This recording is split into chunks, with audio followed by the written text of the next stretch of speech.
নমস্কার। আরও এক সুন্দর সকালে আপনাদের সকলকে জানাই সুপ্রভাত আর স্বাগত জানাই নেপালের কাঠমান্ডু থেকে। গতকালকে আমরা এসেছিলাম কাঠমান্ডুতে আর কয়েকটা জায়গা ঘুরে দেখেছি। আজকে সকাল হতেই রেডি হয়ে বেরিয়ে পড়লাম কাঠমান্ডু শহরটাকে আবার ঘুরে দেখতে। প্রথমেই আমরা চলে এলাম কাঠমান্ডুর বিখ্যাত জায়গা কাঠমান্ডু দরবার স্কয়ার দেখতে। নেপালি টাকার 500 টাকার বিনিময়ে ঘুরে দেখার পারমিশন পেলাম কাঠমান্ডু দরবার স্কয়ার। দুদিন আগে আমরা ভক্তপুর দরবার স্কয়ার গিয়েছিলাম আর সেই ভিডিও অলরেডি আপনাদের দেখিয়েছি। আশা করি ভালোই লেগেছে।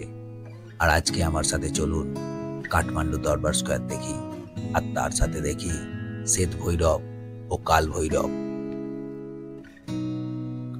কাঠমান্ডু দরবার স্কয়ারের মূল চত্বরের বাঁ দিকটা এই মূর্তিগুলো পাহারা দিচ্ছে কুমারী ঘরকে। এই কুমারী ঘর আমি ভক্তপুর দরবার স্কয়ারেও দেখিয়েছি, তবে সেটা ছিল আকারে ছোট আর ভিতরে প্রবেশ নিষেধ। তবে এখানে প্রবেশ করা যায়, চলুন দেখে আসি।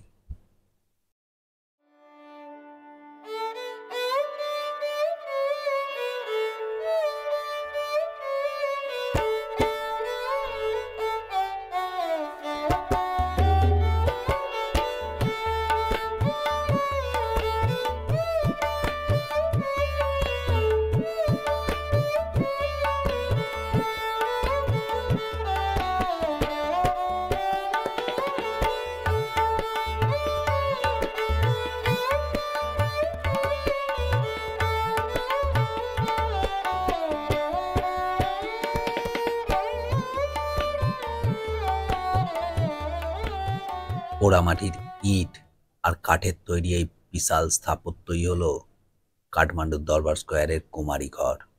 আর এ কথা বলতেই হচ্ছে, এই সুন্দর স্থাপত্য শিল্প অবশ্যই সুসংরক্ষিত।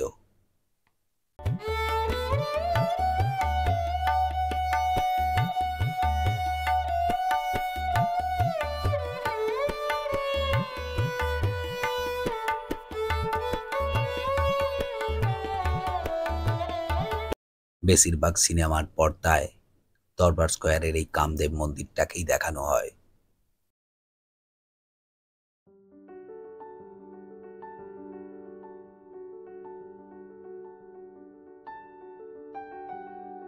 পাশেই আরো একটা মন্দির আছে দেখলাম, তবে এর নাম লেখা নেই বা আমার জানাও নেই। যদি আপনাদের জানা থাকে অবশ্যই একটা কমেন্ট করে দেবেন।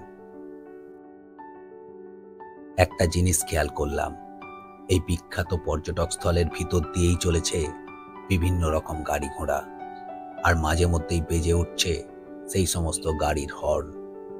আর অবশ্যই সেই সমস্ত গাড়ির জোরালো হর্ন ভঙ্গ করছে এই ঐতিহাসিক স্থাপত্য শিল্প দেখে বিভোর হয়ে থাকা পর্যটকদের অনুভূতি।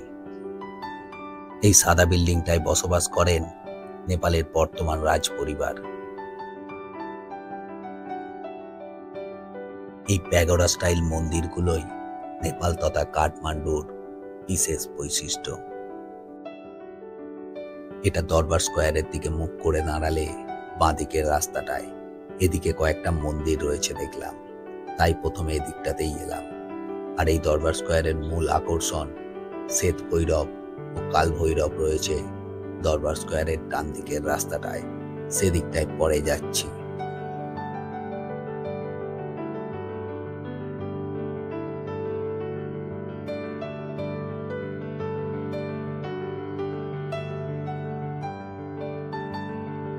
বেশ কিছু মূর্তি আর মন্দির চোখে পড়ছে, বেশ ভালো লাগছে ঘুরে বেড়াতে।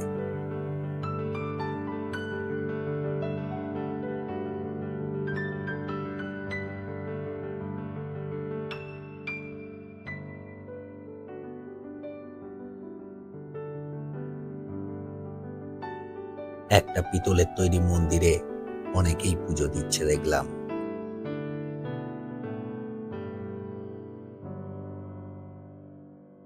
তবে এই সুন্দর ঐতিহাসিক পরিবেশের অনুভূতিকে বারে বারেই ভঙ্গ করে চলেছে শয়ে শয়ে গাড়ির হর্ন।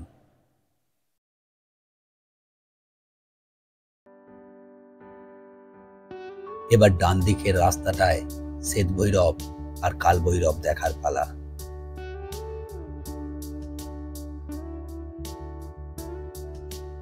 এই বিরাট বড় ঘন্টাটা হলো সেই সময় জরুরি রাজসভা ডাকার এমার্জেন্সি বেল। এছাড়া আরো কত প্যাগোডা স্টাইল মন্দির রয়েছে এদিকটায়।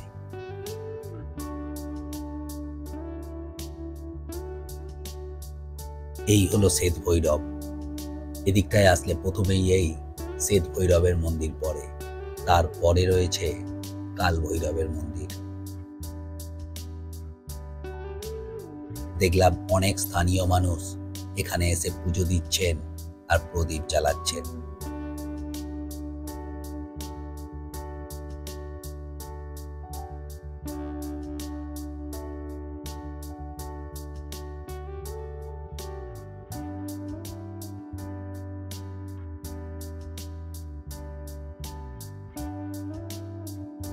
এখানে এক স্থানীয় ব্যক্তির সাথে পরিচয় হলো।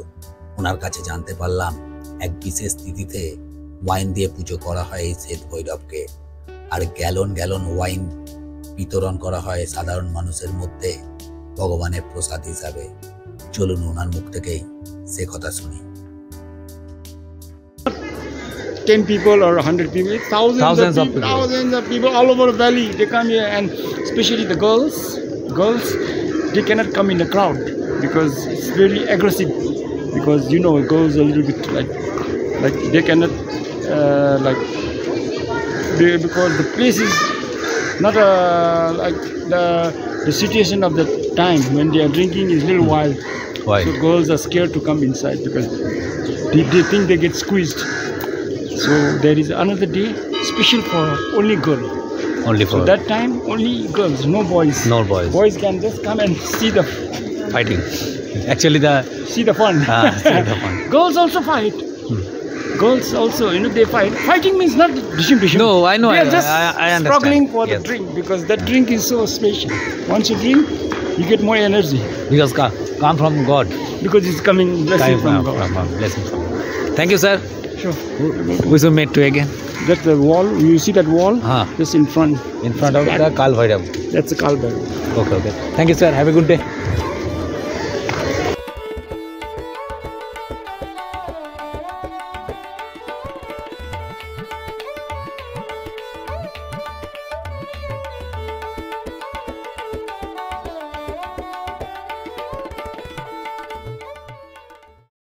এই হলো সেই বিখ্যাত কাল ভৈরবের মন্দির।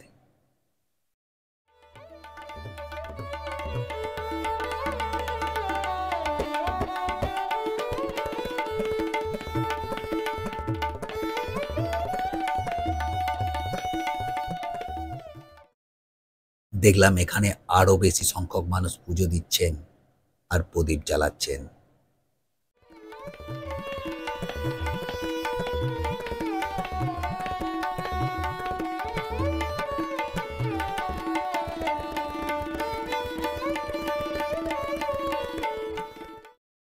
বেশ অনেকক্ষণ ঘুরে বেড়ালাম এই দরবার চত্বরে, আর যতটা পারলাম ছবি তুলে নিয়ে এলাম আপনাদের জন্য। আশা করি এই দরবার স্কোয়ারের ছবি আপনাদের বেশ ভালোই লাগলো। তবে দরবার স্কোয়ার চত্বর থেকে বেরিয়ে যাওয়ার আগে একবার ঘুরে দেখবো লোকাল মার্কেটটাকে, আর আপনাদেরকেও দেখাবো সেখানে ঠিক কি কি বিক্রি হচ্ছে। দুটো বিরাট বড় তবলার মতো কিছু একটা বাজনা দেখলাম, এগুলোর নাম জানি না। যদি আপনাদের জানা থাকে অবশ্যই কমেন্ট করে জানাবেন।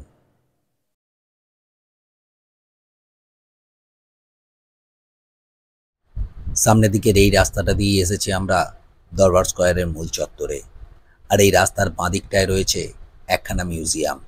সেই মিউজিয়ামটায় সময় থাকলে একটু ঘুরে দেখতে পারেন।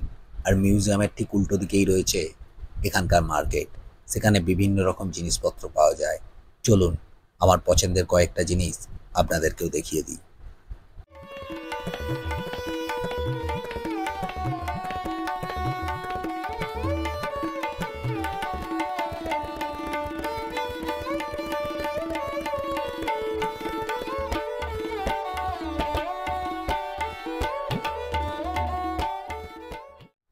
যাদের হাতে পর্যাপ্ত সময় আছে কিংবা যারা মার্কেটিং করতে পছন্দ করেন তাদের উদ্দেশ্যে বলি, এই মার্কেটটায় অবশ্যই ঘুরে দেখবেন। কয়েকটা জিনিস আপনাদের পছন্দ হবেই হবে। তবে আমরা বেশিক্ষণ ঘুরছি না এখানে, কেননা আমাদের জন্য গাড়ি অপেক্ষা করছে আমাদেরকে নিয়ে স্বয়ম্ভূনাথ মন্দির বা মাঙ্কি টেম্পেলে যাওয়ার জন্য। তাই চটপট এখান থেকে বেরিয়ে গাড়ি চড়ে আমরা বেরিয়ে পড়লাম স্বয়ম্ভূনাথ মন্দিরের উদ্দেশ্যে। আধ ঘন্টার মধ্যেই আমরা চলে এলাম মাঙ্কি টেম্পেল বা স্বয়ম্ভূনাথ মন্দিরে। এখানে একটা কথা বলে রাখি, যারা এখানকার লোকাল ট্যুর বাসে আসবেন কিংবা পাবলিক ট্রান্সপোর্টে, তাদেরকে কিন্তু পাহাড়ের অনেকটা নিচে থেকে সিঁড়ি বেয়ে উঠে আসতে হয় এই মাঙ্কি টেম্পেল দেখতে। কিন্তু যারা ট্যাক্সি বা প্রাইভেট কারে আসবেন তারা পাহাড়ের অনেকটা ওপর পর্যন্ত চলে আসতে পারেন, যাতে করে খুব কম সময়ে পৌঁছে যাওয়া যায় স্বয়ম্ভূনাথ মন্দিরে। যেখানে হিন্দু আর বৌদ্ধ ধর্ম মিলিত হয় সেখানে বিশ্ব শান্তি শব্দটা বোধ হয় বাঞ্ছনীয়।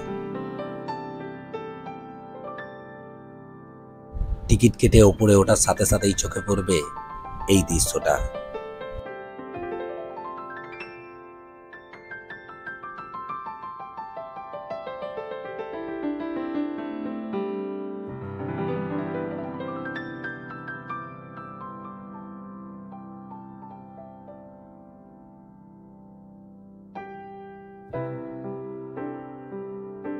পাহাড়ের ওপরে থাকা ট্যাক্সি স্ট্যান্ড থেকে স্বয়ম্ভূনাথ মন্দিরে ওঠার জন্য খুব একটা বেশি সিঁড়ি নেই, তবে পাহাড়ে এই কটা সিঁড়ি ভেঙে ওঠাও কিন্তু রীতিমতো কষ্টকর।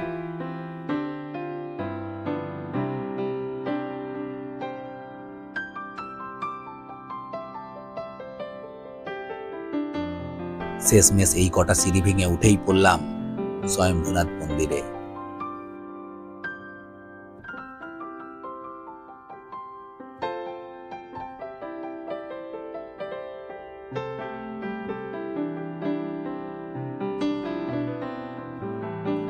শরীরের ক্লান্তিকে কমিয়ে দিল গৌতম বুদ্ধের এই মূর্তিটা। ওপরটায় দেখলাম বেশ কিছু দোকানদানিও আছে।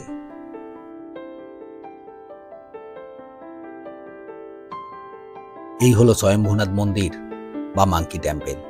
এখানে আসলে বুঝতে পারা যায় হিন্দু ধর্মের সাথে বৌদ্ধ ধর্মের ঠিক কতটা মিল। আসলে এখানে এসে এই জায়গাটাতে হিন্দু ধর্মের সাথে বৌদ্ধ ধর্ম মিলেমিশে একাকার হয়ে গেছে। এখানে যেমন দেখুন হিন্দু দেবদেবীর মূর্তির পাশেই দেখতে পাওয়া যাচ্ছে গৌতম বুদ্ধের মূর্তিকে। আসলে একথা সত্য, আমরা হিন্দুরা ভগবান বুদ্ধকে আমাদেরও ভগবান রূপে দেখে থাকি। আর এই বিষয়ে আশা করি আপনারও মত একই হবে। যদি আপনার সাথে আমার মতের মিল হয় তাহলে অনুরোধ রইল অবশ্যই আমার চ্যানেলটাকে সাবস্ক্রাইব করে সেই মতের মিলটাকে পুষ্ট করবেন। স্বয়ম্ভূনাথ মন্দির বা মাঙ্কি টেম্পেলে এই অজস্র ছোট ছোট মন্দিরগুলো কিন্তু পৃথিবী বিখ্যাত। আর বেশিরভাগ পর্যটক যারা এখানে আসেন তারা এই মন্দিরগুলোর সাথে অবশ্যই সেলফি তুলে থাকেন। আমাদের কিরণও তার ব্যতিক্রম নয়।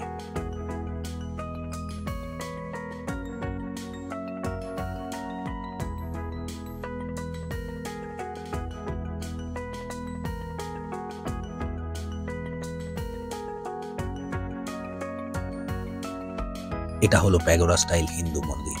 এটা ছাড়া আরো কয়েকটা হিন্দু মন্দির আছে এখানে। আর এখানে একটা মন্দির আছে যার নিচের তলাটা হিন্দুদের আর ওপরে হয় গৌতম বুদ্ধের আরাধনা। আর এই হলো পৃথিবী বিখ্যাত স্বয়ম্ভূনাথ টেম্পেল।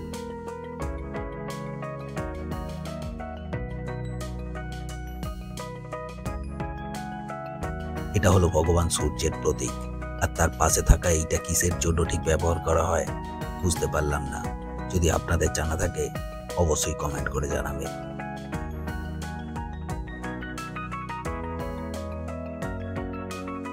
প্রদীপ জ্বালিয়ে নিজের আরাধ্যের প্রতি ভক্তি জানানোর সুব্যবস্থা এখানে করা আছে। এইখানটায় দেখুন বৌদ্ধ স্তূপার সাথে হিন্দু মন্দির একসাথে প্রেম বন্দী হয়েছে। স্বয়ম্ভূনাথ মন্দিরটা পাহাড়ের চূড়ায় অবস্থিত, তাই ওপর থেকে কাঠমান্ডু শহরের একটা বিশাল এরিয়াল ভিউ দেখতে পাওয়া যায়।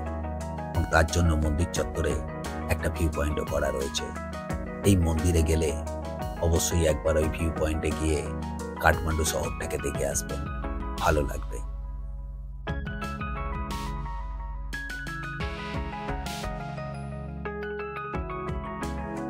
এত সুন্দর একটা জায়গায় দাঁড়িয়ে ছবি তুলবে না সেটা কখনো হয়? তাই পমি আর পম্পি দাঁড়িয়ে পড়লো বেশ কিছু ছবি তুলতে। বৌদ্ধ ধর্মের প্রায় প্রতিটা মন্দিরেই মন্ত্রপুত চাকা ঘুরিয়ে মন্দিরটাকে প্রদক্ষিণ করার রীতি আছে, তার ব্যতিক্রম এখানেও হলো না।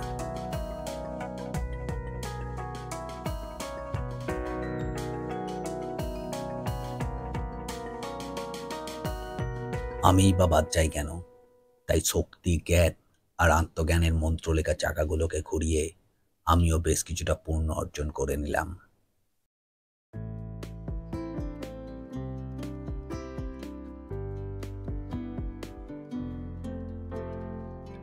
নীলের হাত অতদূর পৌঁছাচ্ছিল না, তাই তাকে কোলে তুলে নিলাম। সেও ভগবান বুদ্ধের মন্ত্রলেখা চাকাগুলোকে ঘোরাতে লাগলো। মাঙ্কি টেম্পেলে এসে মাঙ্কিকে খাবার খেতে সাহায্য করলাম।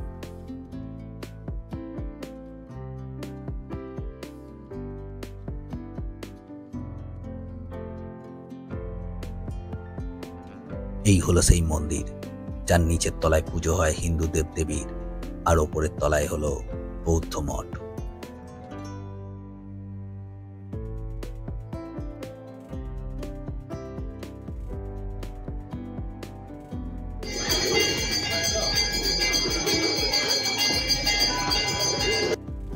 এটা হলো ওই মন্দিরটারই ওপরের তলার বৌদ্ধ মঠ।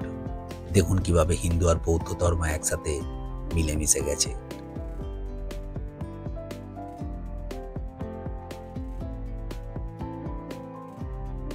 বেশ অনেকক্ষণ এখানের বৌদ্ধ মঠ, বৌদ্ধ স্তূপ আর মন্দিরগুলোই ঘুরে বেড়ালাম। এবার নিচে নাবার পালা। আর নিচে নাবার সময় দুধারে থাকা মার্কেট থেকে বিভিন্ন রকম জিনিসপত্র দেখা, তার সাথে পছন্দ হলে টুকিটাকে কিনেও নেওয়া। এরপর আমরা এখান থেকে চলে যাব চন্দ্রগিরি পাহাড়ে। ওখানে গিয়েই দুপুরের লাঞ্চ করব। তারপর কেবিল কারে চড়ে উঠে পড়বো সোজা চন্দ্রগিরি পাহাড়ের চূড়াতে। আর যদি ভাগ্য ভালো থাকে ওই চূড়া থেকে দেখতে পাবো পৃথিবীর সর্বোচ্চ শৃঙ্গের চূড়াটাকে। কেননা এই চন্দ্রগিরির চূড়া থেকে খুব স্পষ্টভাবে দেখতে পাওয়া যায় পৃথিবীর সর্বোচ্চ শৃঙ্গ এভারেস্টকে। তবে চন্দ্রগিরি যাত্রার সেই ভিডিও থাকছে পরের পর্বে, আর সেই ভিডিও আপলোড হওয়ার সাথে সাথেই যাতে করে আপনার কাছে পৌঁছে যায় তার জন্য অবশ্যই আমার চ্যানেলটাকে সাবস্ক্রাইব করে অন করে দিতে হবে বেল বাটনটাকে। আর যদি এই ভিডিওটা ভালো লেগে থাকে তাহলে অবশ্যই একটা লাইক দেবেন আর কমেন্ট করে জানাবেন আপনার মতামত। এখানে এসে এক বিদেশি ভদ্রলোকের সাথে পরিচয় হলো। ওনারাও ছবি তুললেন আমাদের সাথে আর গল্পগুজব করলেন। আজকের পর্বটা এখানেই শেষ করছি। ভালো থাকবেন, সুস্থ থাকবেন। দেখা হচ্ছে পরের ভিডিওতে।